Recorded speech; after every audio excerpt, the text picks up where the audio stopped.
Welcome to Road Trip America. In this episode, we're here in North Carolina and Tennessee to drive and experience the infamous Tail of the Dragon. Just 11 miles, but this place attracts people from all over the world to experience its 318 turns through the Great Smoky Mountains.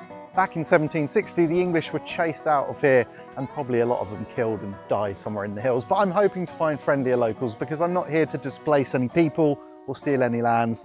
I just want to drive this car, the BMW Z3M Coupe, find out if this road is as legendary as everyone says. I'm not even going to terrorize any local motorcyclists. Well, maybe just a little bit.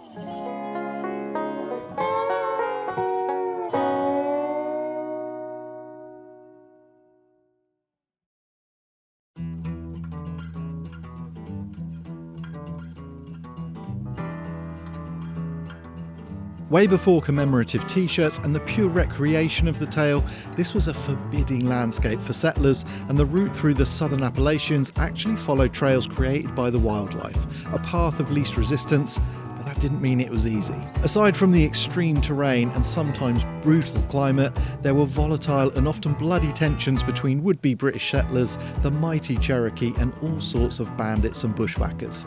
It was a melting pot of violence, and the grisly history is pretty terrifying.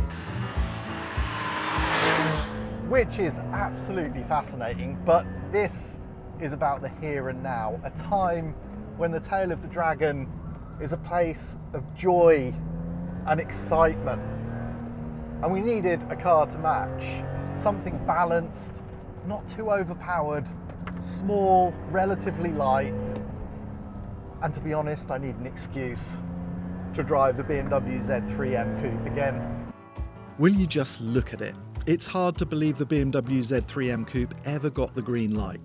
A proper after-hours skunkworks project, it looked to address the M engineer's own frustrations with the fun but ultimately compromised standard roadster. Stiffer, more focused and more aggressive, it delivered. And its strange mini shooting brake styling ensured intrigue, if not huge sales success. Now it's an icon. You guys call it the clown shoe, in the UK we call it the bread van, but either way it's tiny, wild looking, and this facelift car has the M3's scintillating S54 straight six with 325 horsepower, a 5-speed manual box, and in size, concept and execution it seems to make more sense every single day.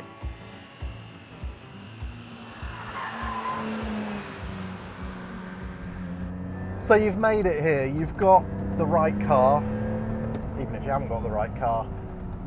What are you going to discover in these 11 miles, in these 318 corners? Well, firstly, so many corners. I mean, that sounds a really obvious and stupid thing to say, but they just never stop coming at you, and it's pretty tight all the way through the trees. And so you're busy, third and second gear basically in this car. Fantastic surface, so smooth. Particularly, there's a tiny bit of the road in North Carolina, but the majority of it is in Tennessee, and the surface, once you cross that line, is superb. And there's a lot going on. There's so much elevation change. The camber is generally with you, it's not an evil road at all, and it's just big enough to let you experience the top end of something like this car and extend the car, but it's not so fast that you're doing 1,000,000 miles an hour, and that means it's a huge amount of fun. So the Tail is pretty incredible, but it does have its downsides. It's a mega bit of road at 6:30 in the morning, but it is a severe challenge to get a clear run along here.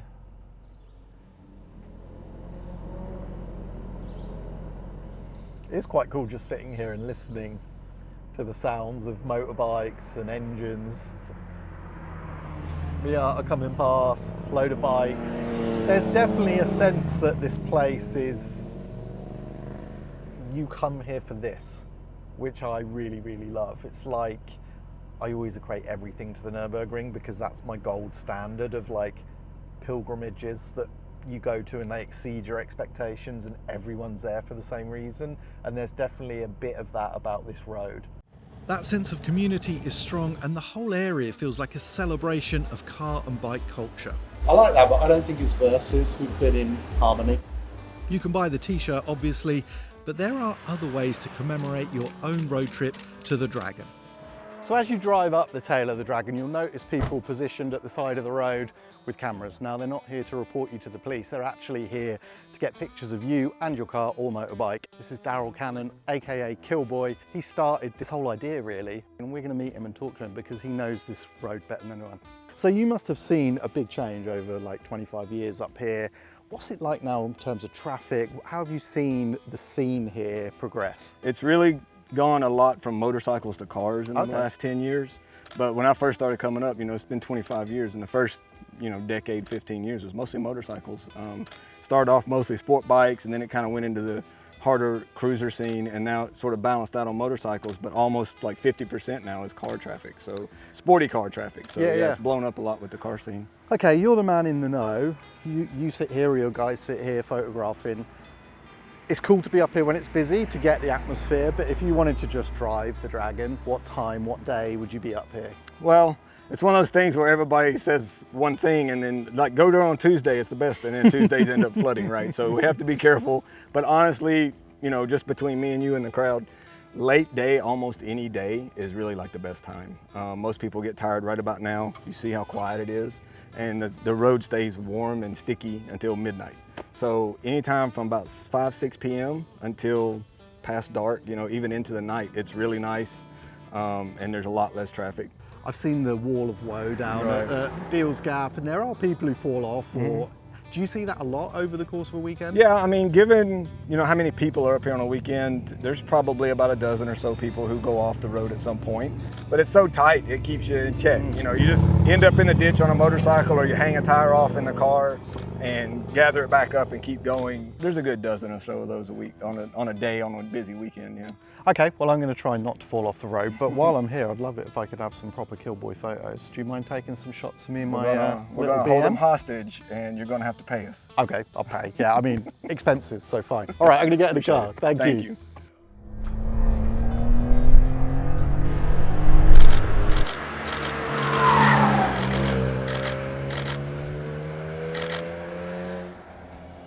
So we got our perfect Dragon memento, the Z3M Coupe, fully cranked over and working hard. But how does this thing stack up? The answer is pretty well. I love the size, that revvy, wonderfully responsive engine, and whilst the steering feels a bit slow in 2025, the balance is timeless. It is built for the Dragon. Maybe not quite sharp enough to be the dream of a lighter, fiercer E46 M3, but not that far off.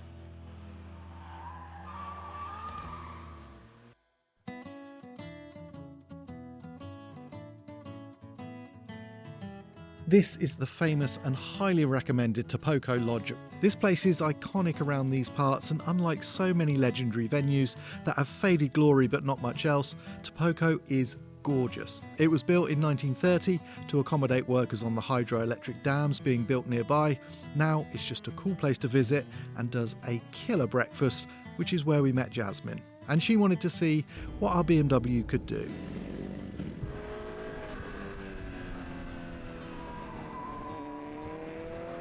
Jasmine and Michael, they are tail believers who've run across here literally thousands of times. We catch up with them under the Tree of Shame, a monument to the scrapes and crashes that inevitably happen.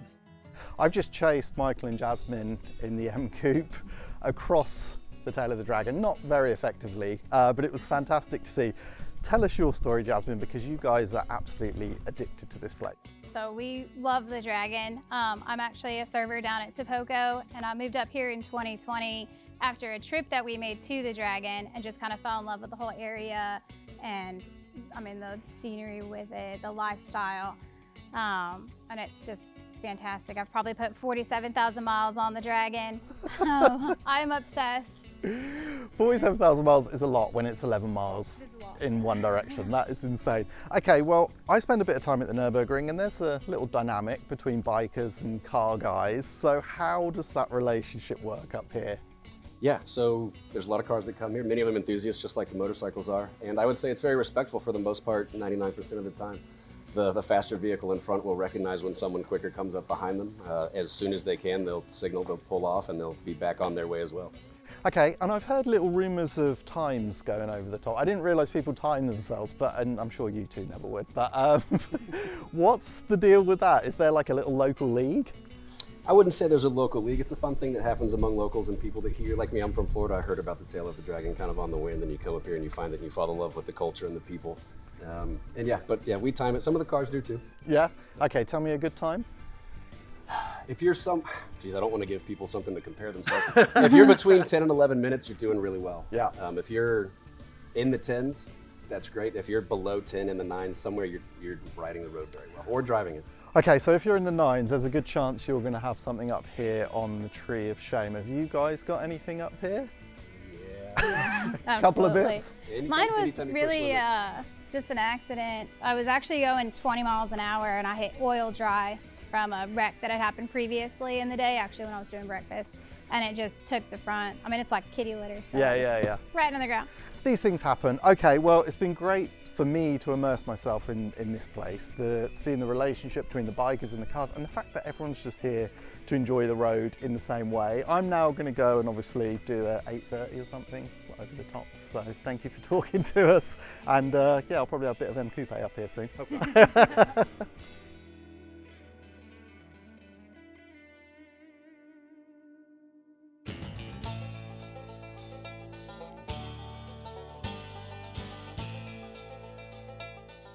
What really strikes me about this region is that the Tail of the Dragon is just the central piece of an incredible road network.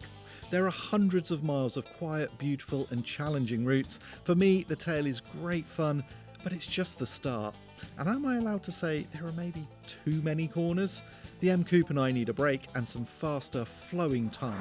So we're heading to Cherohala Skyway. Well, what a contrast.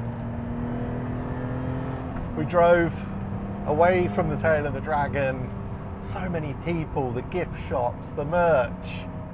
It's a fantastic place, I absolutely get it, but I feel like we found some freedom. This road is more like 50 miles long, so it goes on forever. I'm quite near the start of it, but the character is so different. The only thing similar is it remains an incredibly smooth road. But before, where the corners were just on top of each other, now they're long and you can balance the car, feel the edge of grip, and let the engine go as well.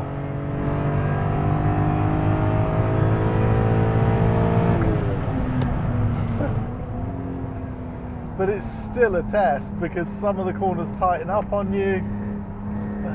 Just so long, and you can play with the car.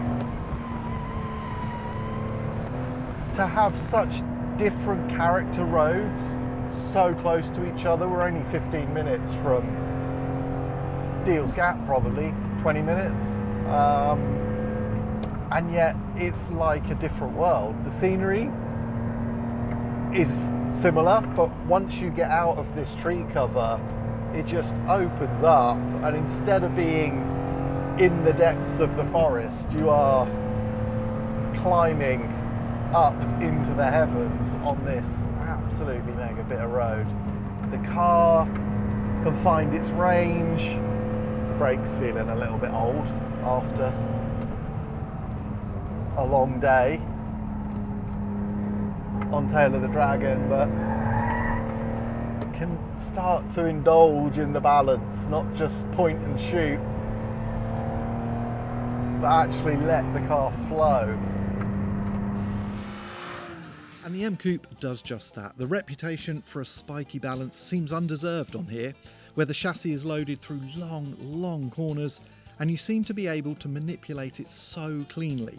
It slides all of a piece, and the engine is joyous. The Skyway climbs to over 5,400 feet, and there's no doubt the normally aspirated motor starts to struggle, but we can forgive it. This car was the right size and power for Tail of the Dragon, but you could definitely step it up on this road. Like, you could how much horsepower do you want? 5, 6, 7, 8, 1,000? I think this road would suck up every bit of horsepower you could throw at it, to be honest.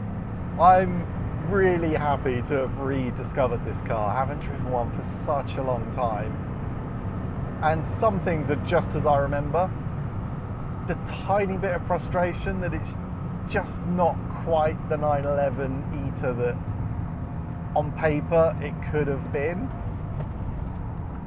But the basics are all there. Front engine, rear drive, lovely balance, phenomenal engine, like such a great engine. And it's just a really cool thing. How to sum up Tennessee? Well, that's pretty easy actually. It's superb. I mean, to have access to this many roads and this variety of roads in a small area that happens to be stunningly gorgeous is just mega. I mean, I love the incredible different landscapes and experiences you can have in America. But if you're gonna drive somewhere in the States, you have to tick this off.